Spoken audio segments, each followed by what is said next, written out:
ধানমন্ডি 32 নম্বরে এত মানুষ কেন? আর আপা কোথায়? আবার তো বিয়ে হয়ে গেছে। না, আপা দিল্লিতে আমি মানি না। মোদির বিছানা, হাসু আপা মোদির বিছানা, হাসিনার ঠিকানা, হাসু মোদির আপা আপনি দেখছেন আপনার ধানমন্ডি 32 পাবলিক টয়লেট হবে। হাসু আপা আপনি না 9টার সময় জাতির উদ্দেশ্যে কিছু বলবেন, কই আপনার বাসন? আপনার আমরা লাইভ ছাত্র জনতাই এসে গেছি। শুনছি যে এই যে ধানমন্ডি আজকে নাকি সে লাইভে আসবে, কত সাজাইছে গুছাইছে, ঠিক আছে। আমরা তো আশাইছিলাম যে আফা লাইভে আসবে, আমরা দেখবো। এখন সাজানো গুছানো ধানমন্ডি হাজার হাজার লক্ষ লক্ষ ছাত্র জনতা আসছে, কিন্তু আফাকে দেখছি না। দেখি কোথায় লাইভ গেল।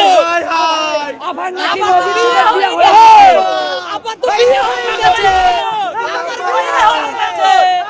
আবার তো মোদির সাথে বিয়ে হয়ে গেছে। আবার জন্য এক মিনিট বিয়ে হয়ে গেছে। আবার জন্য এক হাসু মিনিট আবার কেন? বিয়ে হয়ে গেছে। আপা মুদি আপা, এই আপা রবিছানা, মোদির বিছানা, মোদির বিছানা, হাসিনার ঠিকানা, মোদির বিছানা, হাসিনার ঠিকানা, হাসিনার ঠিকানা, মোদির বিছানা।